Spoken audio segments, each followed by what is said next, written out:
अस्सलाम वालेकुम नाजरीन, प्रोग्राम आखिर क्यों में मैं हूं आपका मेजबान शाहनवाज जोगर और आज हम बात करेंगे निगरान हुकूमत की अवामी मसाइल से लाताल की। इस हवाले से हमारे साथ मेहमान मौजूद हैं स्टूडियो में। चेयरमैन तहरीक तकमील पाकिस्तान मेजर रिटायर हबीबुर रहमान खान साहब हमारे साथ मौजूद हैं। मजीद उनसे जानते हैं। जी मेजर साहब बताइएगा, ये जो निगरान हुकूमत की अवामी मसाइल से लाताल की, इस हवाले से आप क्या कहना चाहेंगे? नहमदुहु व नसल्ली अला रसूलिहिल करीम। बिस्मिल्लाहिर रहमानिर रहीम। जिंदगी इस कदर पुरआशोब बना दी गई है, अवाम रोटी को तरस रहे हैं, अद्वियात को तरस रहे हैं, बच्चे तालीम से महरूम हो रहे हैं, जानो माल को जो ख़तरात इस कदर शदीद लाहक हैं कि आदमी या बच्चा घर से बाहर जाता है तो नहीं मालूम होता घर वालों को कि ये बाहिफाजत वापस आएगा या नहीं आएगा। मौजूदा हुकूमत, निगरान हुकूमत, काकड़ साहब हमारे वजीर आज़म हैं, लेकिन ऐसा लगता है कि जो थोड़ी बहुत कसर रह गई थी PDM की डाकू हुकूमत की तरफ से, वो ये निगरान हुकूमत उसको पूरा कर रही है। अवाम के मसाइल हल करने की तरफ अवाम का मजाका उड़ाया जा रहा है। इस वक्त तकरीबन 25 लोग मौत के घाट उतर चुके हैं बिजली के बिलों की वजह से। किसी को दौड़ा पड़ गया, कोई मोटरसाइकिल पर जाते हुए परेशानी की हालत में किसी से जा टकराया और वहां मौत का शिकार हो गया। अब हम किसकी मां को मासी कहे कौन? ये जो इजाफा हुआ है, एक औरत जो एक कमरे में रहती है, लोगों के घरों में काम करती है, उसको 28,000 रुपए का बिल आया है। 70 यूनिट उसने जलाए हैं। ये 28,000 रुपए की कैलकुलेशन कौन करता है? वो भेड़िए का बच्चा है या तेंदुए का बच्चा है या मारखोर का बच्चा है? क्या चीज है वो? वहशी जानवरों वाले रवैये हैं। हमारी रियासती अशराफिया जो है, हमारे जो सियासतदान है, हमारे जो उलमाए कराम, ये 3 तबके हैं जो कौम को सीधा रख सकते हैं। इनके पास इख्तियार होता है। रियासती इदारे बेतहाशा अंधे इख्तियारात हैं, कोई पूछने वाला नहीं है। पुलिस ने तकरीबन 35,000 PTI के लोगों को उठाया और तकरीबन 25,000 से मुंह मांगा मुआवजा वसूल किया कि तुम्हें छोड़ देते हैं, इतने पैसे दे दो। बहुत सारे लोग मौत के घाट उतार दिए गए। मेरा अपना एक कोर्समेट था, 70-72 साल की उसकी उम्र थी। उसको घर में घुस के तशद्दुद का निशाना बनाया और वो बेचारा उधर ही दम तोड़ गया। अब उसकी फैमिली हुकूमत से, फौज से, सियासतदानों से लड़ने की पोजीशन में नहीं है। अगर वो इतना बड़ा होता तो वो किसी खानवादे का पीर होता, वो सरमायादार होता। मुलाजमत की उसने मेजर के तौर पर रिटायर हो गया और गलती की PTI का वो कारकुन बन गया। अब जो हालात आ रहे हैं, जब निगरान वजीर आजम से पूछा जाता है कि जनाब लोग तो पाकिस्तान छोड़ रहे हैं, तो फिर उनका फिर क्या हुआ? ये इसका खानदान भूखा मरता।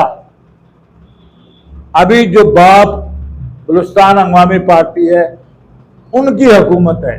बलूचिस्तान में मुझे 4 दफा सर्विस करने का मौका मिला है, तो मैं देखता था कि ये सरदार साहबान, नवाब साहबान और जितने भी वडेरे हैं, ये अवामुन नास की फलाह बहबूद नहीं करते। और कोई प्रोजेक्ट अगर हुकूमत बनाती है उनके इलाके के लिए, भी सड़क बनानी है, स्कूल बनाना है, अस्पताल, वो कहते थे पैसे हमें दें, हम खुद कर लेंगे, हम बेहतर जानते हैं क्या करना है हमने। और वो प्रोजेक्ट नहीं बनता, वो लोग पिस गए। ऐसा भी हुआ, नवाब अकबर बख्ती मरहूम, अल्लाह उन्हें गनी के रहमत करे, उसके अपने कबीले के एक हिस्से से लड़ाई होगी। तकरीबन 3 लाख कलपड़ बख्ती कबीले की तादाद थी जो जनूबी पंजाब में आके पनाह गजीन हो गई थी। अब हालात ये हैं कि गरीब आदमी, रोजाना हम TV पे देख रहे हैं, रो रहे हैं कि जी हमारे बच्चे स्कूल जाना छोड़ गए। 18वें ग्रेड का अफसर अगर रिश्वत नहीं लेता है, वो अपने 6 बच्चे तालीम अच्छे इदारे में नहीं दिलवा सकता। इलाज इतना महंगा हो गया है, डॉक्टर कुछ ऐसे सफाक आ गए हैं पेट में दर्द के लिए आप जाते हैं तो वो कहता है अपेंडिक्स है, तो और छोटी मोटी तकलीफ हो जाए वो कहता है आपको, तो आपके तो 3 शरियाने बंद हो गए हैं, फौरी तौर पर ऑपरेट करें, 10-12 लाख रुपए लगा देते हैं। बच्चे जो हैं अभी नॉर्मल पैदाइश नहीं हो रही, 90% बच्चे डिलीवरी जो है सिजेरियन है, ऑपरेशन के जरिए है, क्योंकि उसमें पैसे ज्यादा मिलते हैं। तो मैं आपके चैनल की तवज्जो से हुकूमत को बता रहा हूँ, इंतबाह कर रहा हूँ कि किसी वक्त भी अवाम के सब्र का पैमाना लबरेज हो सकता है। ये मुल्क खाना जंगी की तरफ जा रहा है और खूनी इनकलाब की तरफ जा रहा है। फ्रांस के लोगों के भी यही हाल हुआ था। आज से 150 साल पहले लोगों ने मलका को बताया कि जी लोग जुलूस निकाल रहे हैं, तो क्या मसला है कि जिनको रोटी नहीं मिलती, तो उसने इंतहाई सफाकी वाला एक कलमा कहा था कि रोटी नहीं मिलती तो केक खाएं।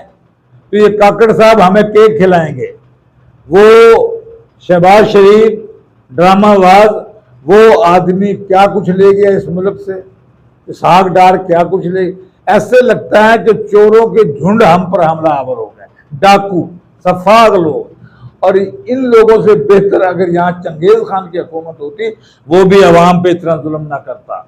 हिटलर की हुकूमत होती, वो भी जुल्म नहीं।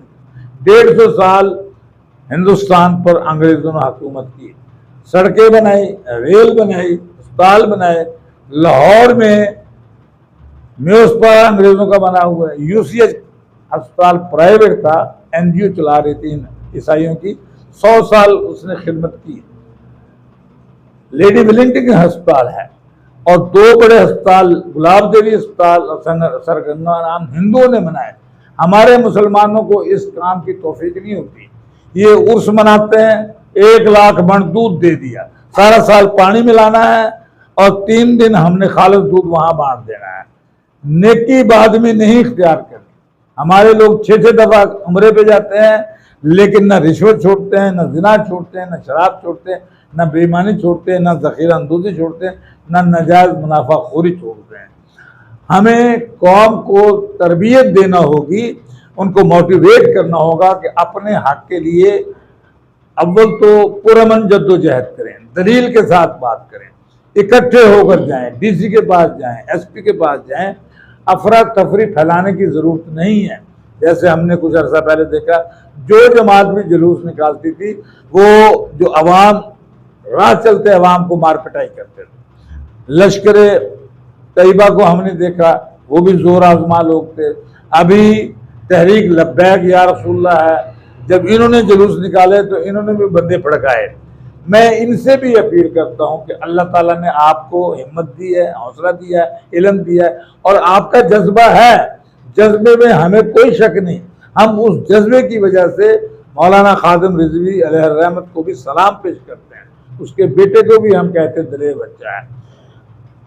हाफिज सईद ने बहुत खिदमात अंजाम दी हैं, कश्मीर के सिलसिले में दी हैं, पाकिस्तान के लिए उसने क्या कुछ नहीं किया है। मदारस खोले हैं उन्होंने, स्कूल खोले हैं उन्होंने, और बहुत।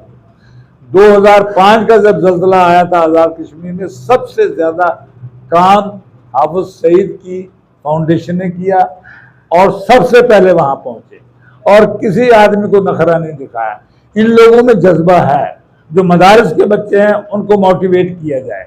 हमारे सहाफ़ी बहुत बड़ा किरदार अदा कर रहे हैं, लेकिन मैं समझता हूं कि सहाफ़ियों का किरदार इससे भी ज्यादा अहम होना चाहिए। मैदान अमल में निकले। सहाफ़ी वो तबका है जो हर पहलू पर निगाह रखता है, तालीम याफ्ता होता है, तजर्बेकार होता है, उसको डर खौफ नहीं होता, वो किसी से घबराता नहीं, वो किसी भी मौजू पर अपना माफी ज़मीर, अपने दिल की आवाज़ को खुले अल्फाज में बयान करता है। हम रोज़ाना देखते हैं। अब एक तबका हमारे पास उलमा का है। उलमा से हमारी गुजारिश है कि वो बाहर निकले। आलिम दीन अल उलमा वरसतुल अंबिया, अंबिया की विरासत का अमीन होता है। अंबिया की विरासत क्या है? दीन की तरवीज, दीन की तबलीग और भाईचारे का क़याम। इस्लाम को किसी ने मुख्तसर अंदाज में, हमारे पास आती है बात, अब दीन नसीहा, दीन तो खैरखाई का नाम है, तशद्दुद का नाम नहीं।